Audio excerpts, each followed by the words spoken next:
स्वागत महान स्वागत करते हैं आपका।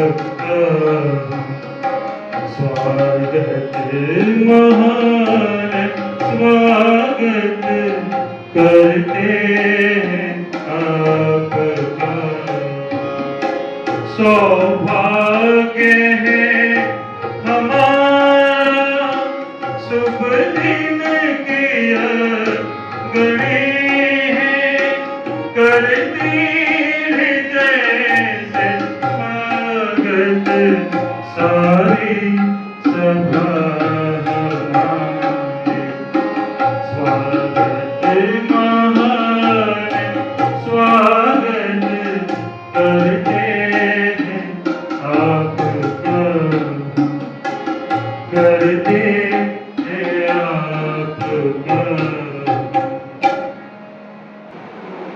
આજે ગુરુદેવે જે 3200 પુસ્તકો લખેલા છે એમાંનું એક પુસ્તક પરમ પૂજ્ય ગુરુદેવની કલ્પના હતી, હું દરેક વ્યક્તિને દેવ જેવા બનાવીશ અને ધરતીને સ્વર્ગ બનાવીશ. આ ભાવથી 24 વર્ષ સુધી 24 ગાયત્રીના મહાપુરુષણ કરી જે ગાયત્રી મંત્ર સદબુદ્ધિનો મંત્ર માત્ર બ્રાહ્મણો બોલી શકતા હતા, તમામ સંસારની તમામ જ્ઞાતિની વ્યક્તિઓ માટે એણે આ તપ કરીને આ ગાયત્રી મંત્ર સદબુદ્ધિનો મંત્ર બધા માટે મુક્ત કર્યો. ઓમ ભૂર્ભુવસ્સઃ તત્સવિતુર્વરેણ્યં ભર્ગો દેવસ્ય ધીમહિ ધિયો યો નઃ પ્રચોદયાत्.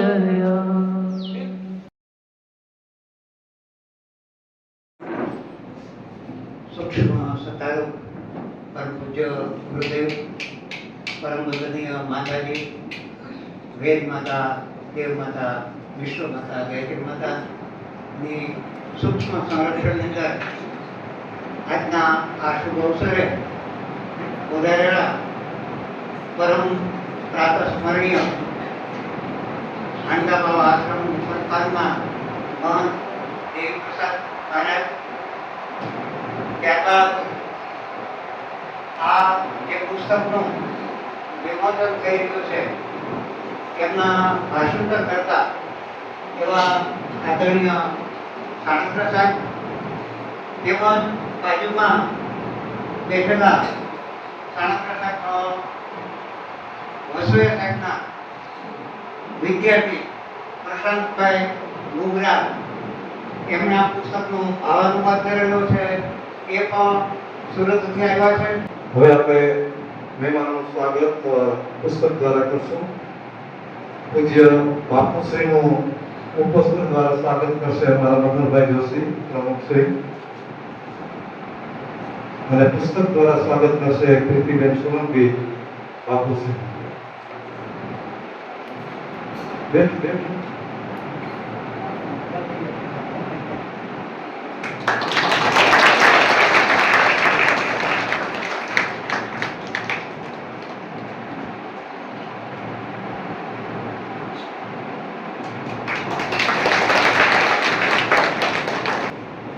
ઓમ ભૂર્ભુવઃ સ્વઃ તત્સવિતુર્વરેણ્યં ભર્ગો દેવસ્ય ધીમહિ ધિયો યો નઃ પ્રચોદયાत्. ઓમ ત્રયંબકં યજામહે સુગંધિં પુષ્ટિવર્ધનં ઉર્વારુકમિવ બંધનાન મૃત્યોર્મોક્ષીયમામૃતાत्. હવે વિનંતી કરીશ આ પુસ્તકનું ભાષાંતર કરનાર હર્ષુભાઈ સાળખરા સાહેબને 5 મિનિટમાં પોતાનું મંતવ્ય રજૂ કરશે. પરમ પૂજ્ય સદગુરુદેવ માતાજીની સૂક્ષ્મ ઉપસ્થિતિ મંચસ્થ પૂજ્ય બાપુને પ્રણામ, મહાનુભાવ ઉપસ્થિત પ્રણામ કરીએ. દેવતુલ્ય બહેનો, દેવતુલ્ય ભાઈ, શ્રી રામ में सबज जाने करो प्रणाम.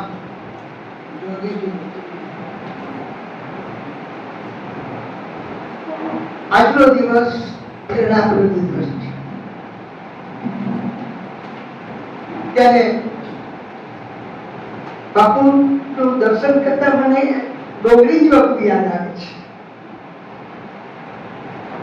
પટાંગણમાં સ્વર્ગ ખડું કર્યું હોય ને એવું વાતાવરણ, સપ્તાહ વખતે જે આનંદ આવે કે એ યાદ આવે છે બાપુ ડોંગરી બાપુની વાણી. ભાગ્યશાળી એ છે કે જેને સંતનું દર્શન થાય છે. ભાગ્યશાળી એ છે જેને ઘરે સદગુરુ પધારે છે. ભાગ્યશાળી એ છે કે જેને સત્સંગ ને સ્વાધ્યાય મળે છે. આ ભાગ્યશાળી છે. અહીં ઉપસ્થિત સર્વ વડીલો, બાપુશ્રી, આપના સૌના હૃદયમાં બિરાજતા પરમ પરમાત્માને મારા વંદન. લગભગ 4-5 બાળકોને વાત કરતા બધા જ મારા વડીલો છે. આજે ઘણી બધી સંગમ જે છે આજે થાય છે. પુસ્તકનું નામ છે સદવિચારોની સર્જનાત્મક શક્તિ. કદાચ આ પુસ્તક તો ઘણા વર્ષો પહેલા સ્વામીશ્રીએ લખેલું છે. બાપુના ચરણોમાં વંદન કરી એમની આજ્ઞા મેળવીને હું મારી વાત શરૂ કરું છું. એક વિચાર એટલો બધો કિંમતી જીવનો ગયો કે આમાં કયા વિચારને છોડવો એ મોટો પ્રશ્ન. સરોજબેનની વાત થઈ કે ઘણા વખતથી એમની ઈચ્છા હતી અને આજે એ પરિપૂર્ણ થઈ. તો મને યાદ આવ્યું કે ધીરે રે મને ધીરા રે, ધીરે સબ કુછ હોય પર માલી સીંચે સો ખરા, ઋતુ આવે પગ હોય. એ ઋતુ આવી ગઈ આજે અને પૂજ્ય ભગવતભાઈના હાથે આ પુસ્તક થાય.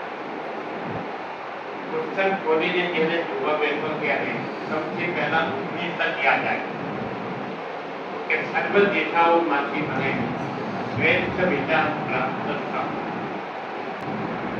ઓછું બોલાય અને જાજુ સમજાય તો સમજેલું મળે છે, અને જાજુ બોલાય ને કાંઈ ન સમજાય. વિનયભાઈએ કહ્યું કે એક જ વાક્ય બોલવાનું, એટલે મને યાદ છે અત્યારે પણ એ વાક્ય આ વાક્યને ખૂબ 25 વર્ષ જે મને યાદ છે કે મારામાંથી પંખી સવારે ઉડે અને સાંજે 5 વાગે સૂર્યાસ્ત થાય ત્યારે પાછું મારામાં આવે. અને સવારે નીકળેલો માણસ, સવારે નીકળેલો, ઘરમાંથી નીકળેલો માણસ રાત્રે 12 વાગે પોતાના ઘરે ન આવે તો એમાં સમજદાર કોણ?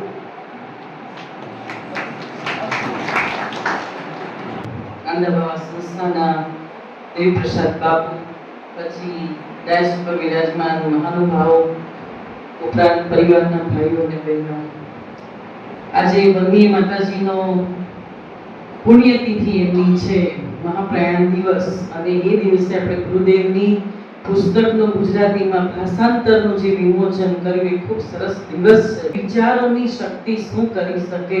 તો એક વિચાર ધ્રુવને એની માતાએ આપ્યો, સુનીતિએ આપ્યો કે બેટા, જે પિતાના ખોળામાં તને બેસવા નથી મળ્યું તો તું એ પિતા, જે પરમ પિતા છે, એના ખોળામાં બેસવા જા. અને એનું પરિણામ એ આવ્યું કે એ ધ્રુવ આજે આકાશમાં અટલ તારા તરીકે અમર થઈ ગયો. અને એક ખરાબ નબળો વિચાર રાવણની બેને શૂર્પણખાએ દીધો રાવણને, અને એને કીધું કે સીતા જેવી નારી તો તારા જ મહેલમાં શોભે, આ જે જંગલમાં આવેલા સાધુ વેશે ફરતા પુરુષોના ઘર એમાં ન હોય. અને એ નબળો વિચાર છે એ રાવણે જ્યારે એના મગજમાં આવ્યો ત્યારે આખા વંશનો વિનાશ સર્જ્યો.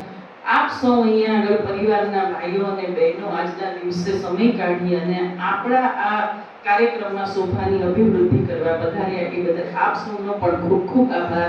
અને સૌથી પહેલો આભાર ગુરુદેવ અને માતાજીનો કે આ સરસ કાર્યક્રમ આપણે કરી શક્યા. એમની શક્તિ આપણને સતત મળતી રહે એ બદલ એમનો પણ ખૂબ ખૂબ આભાર. દીદી, ડોક્ટર સાહેબ અને જે પાયામાં છે આપણા સરોજબેન અને હિંમતભાઈ મિસ્ત્રી કે જેમને પાયો નાખ્યો શક્તિપીઠનો અને જેના કારણે આપણે આજે જે કંઈ છીએ એ લોકોની મહેનતનું ફળ છે. એમનો પણ સૂક્ષ્મમાં જ્યાં કંઈ હોય ત્યાં સૂક્ષ્મ રીતે એમનો પણ ખૂબ ખૂબ આભાર સાથે હું મારી વાતને વિરામ આપું છું.